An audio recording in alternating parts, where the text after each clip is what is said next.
দুজন মানুষের প্রতি, একজন আমাদের রাষ্ট্রপতি মোহাম্মদ শাহাবুদ্দিন চুপ্পু আর একজন সেনাপ্রধান জেনারেল ওয়াকারুজ্জামান। মানুষের মনে নানান ধরনের গুঞ্জন, মুখে মুখে নানান ধরনের গুজব, নানান ধরনের প্রশ্ন, ফিসফিসানি। রাষ্ট্রপতি মোহাম্মদ শাহাবুদ্দিনের কি হতে যাচ্ছে, সেনাপ্রধান জেনারেল ওয়াকারুজ্জামান কি করতে যাচ্ছেন, অথবা তার ভাগ্যে কি ঘটতে যাচ্ছে।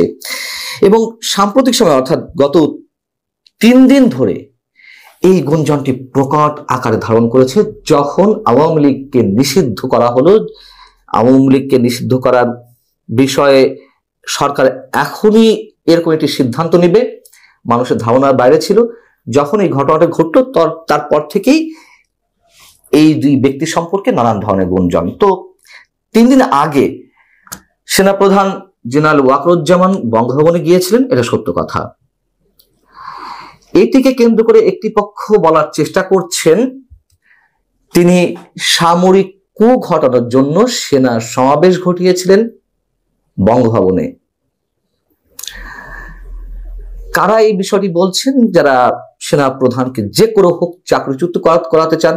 সেনাপ্রধান শেখ হাসিনা নিয়োগকৃত, তাকে দিয়ে বিশ্বাস নেই, তিনি যে কোনো সময় যে কোনো ধরনের ঘটনা ঘটিয়ে ফেলতে পারেন, তাই এখনই সময় তাকে বরখাস্ত করার।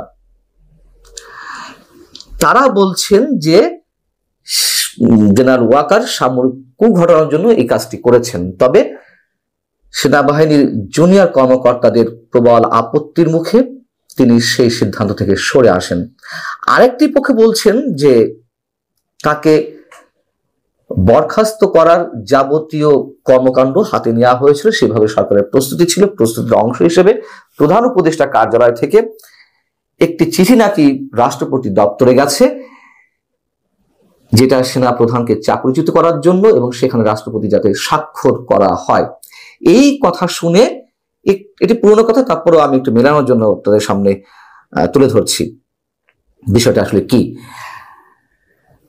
তো এই বিষয়টি যখন সেনাপ্রধান জানতে পারলেন, তার পক্ষ হয়ে বিমান বাহিনী প্রধান এবং নৌবাহিনী প্রধান সহ 10th ডিভিশনের জিওসি সহ আরো কয়েকজন উচ্চপদস্থ সামরিক কর্মকর্তা এটি ঠেকানোর জন্য বঙ্গভবনে যান, এবং একটা সময় সেনাপ্রধান নিজেই তাদের সঙ্গে যুক্ত হন। তারা সেখানে উপস্থিত হয়ে রাষ্ট্রপতিকে কনভিন্স করেছেন যাতে ওই চিঠিতে স্বাক্ষর করা না হয়, এবং তারা সেটিতে সফল হয়েছেন।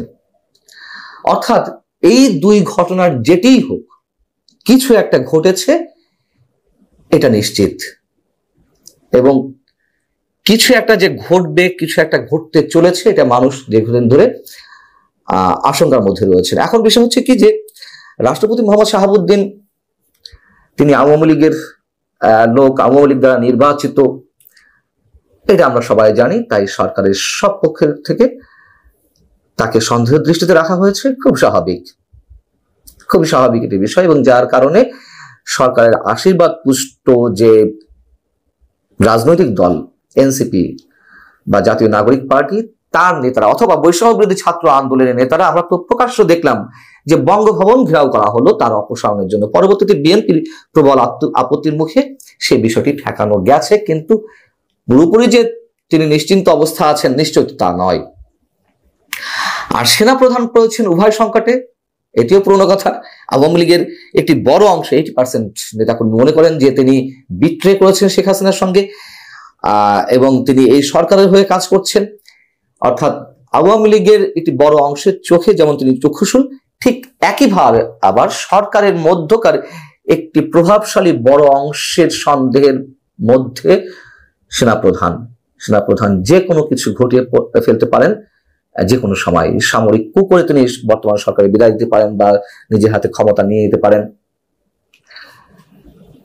বিষয়টি হচ্ছে যে এই যে সন্দেহ, বিশ্বাসের দোলাচল, সবকিছুর পেছনে যুক্তি, পাল্টা যুক্তি থাকতে পারে, কিন্তু বাস্তবতা এটাই, সাধারণ মানুষ এখনো মনে করেন সেনাপ্রধান রাইট ট্র্যাকে আছেন, এবং সেনাপ্রধান এই মুহূর্তে সবচেয়ে বেশি বাংলাদেশের 18 কোটি মানুষের মধ্যে সবচেয়ে বেশি ভালনারেবল অবস্থায় রয়েছেন, জীবন ঝুঁকির মধ্যে রয়েছেন। এটাও সত্য কথা। সেনাপ্রধান যেটা বলছেন রাইট ট্র্যাকে আছেন কিনা, তিনি তো 5 আগস্ট বলেছিলেন যে তার উপরে আস্থা রাখতে এবং যত দ্রুত সম্ভব দেশকে একটা গণতান্ত্রিক অবস্থায় উত্তরণের ব্যবস্থা তিনি করে ফেলবেন। যে বক্তব্যের প্রতিধ্বনি তিনি আবারও করলেন গত 25 ফেব্রুয়ারি পিলখানা ট্র্যাজেডি দিবসে। তিনি তার বক্তব্যে ফ্রি, ফেয়ার এবং ইনক্লুসিভ নির্বাচনের কথা বলেছিলেন।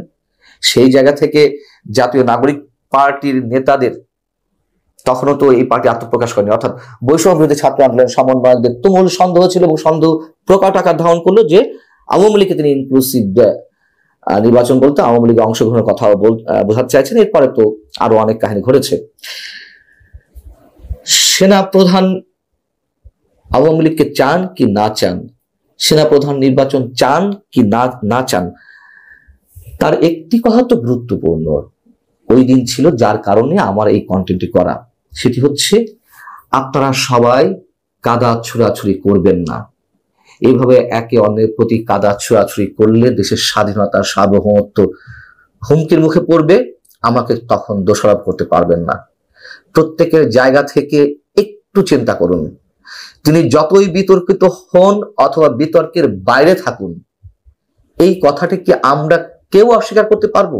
যা কিছু ঘটছে মুক্তিযুদ্ধের পক্ষে বিপক্ষে, যা কিছু ঘটছে রাজনৈতিক সমীকরণ থেকে বিএনপির বিপক্ষে একসময় এনসিপি আবার কখনো জামাতের বিপক্ষে, জামাত আবার কখনো এনসিপির বিপক্ষে, বিএনপি আবার জামাতের বিরুদ্ধে, এই যে কাদা ছোড়াছুড়ি, এর মধ্যে আমরা ধরে নিলাম সব কটি পার্টি দেশপ্রেমিক, কিন্তু এই দেশটিকে নিয়ে যে একটা গভীর ষড়যন্ত্র চলছে, এটা তো অস্বীকার করার কোনো উপায় নেই। গভীর এক ষড়যন্ত্র জাতীয় এবং আন্তর্জাতিক পর্যায় থেকে। তো আমরা সেনাপ্রধানের বক্তব্য কিভাবে উড়িয়ে দেব? আমি সেনাপ্রধানের বিপক্ষে অবস্থান নিলেও তার এই বক্তব্যগুলোকে আমি কিভাবে অ্যাভয়েড করব? এগুলো তো দৃশ্যমান। এবং সর্বশেষ করিডোর ইস্যুতে যা কিছু শুরু হয়েছে, মানুষের মনে নানান ধরনের শঙ্কা, এবং করিডোর ইস্যুতে সেনাবাহিনী, সেনাপ্রধানের নেতৃত্বে অবিচল রয়েছে দেশের সার্বভৌমত্ব রক্ষায়, তারা করিডোর দিতে চাইছেন। এগুলো আমরা শুনতে পাচ্ছি, যদিও শুনতে পেরেছি যে বিভক্তি সৃষ্টি হয়েছে। কেউ কেউ চাইছেন যে না, সরকার যা চাইছে বা করিডোর দেওয়ার চিন্তা ভাবনা বা প্রাথমিক সিদ্ধান্তে পর্যায়ে গেছে, সেটির সঙ্গে একমত। কিন্তু পরবর্তীতে আবার শুনলাম যে না, সবাই সেনা সদস্যরা সবাই সেনা প্রধানের নেতৃত্বে অবিচল যে দেশের সার্বভৌমত্ব রক্ষায় যতই ঝুঁকি আসুক না কেন তারা সেটির পক্ষে থাকবে। এবং সর্বশেষ যেটি জানা গেল, আমি নিশ্চিত নই যে যুক্তরাষ্ট্র যেহেতু করিডোরটি চাইছে, যুক্তরাষ্ট্র তার যে সফরটি ছিল মার্কিন যুক্তরাষ্ট্রে সেটি ক্যান্সেল করা হয়েছে, অর্থাৎ যুক্তরাষ্ট্র তার বিরুদ্ধে অবস্থান নিচ্ছে বা নিয়েছে। খুব স্বাভাবিকভাবেই এখন মানুষের মনে দুজন মানুষকে নিয়ে নানান ধরনের ফিসফেশনি মুখে মুখে কি হতে চলেছে, আসলে কি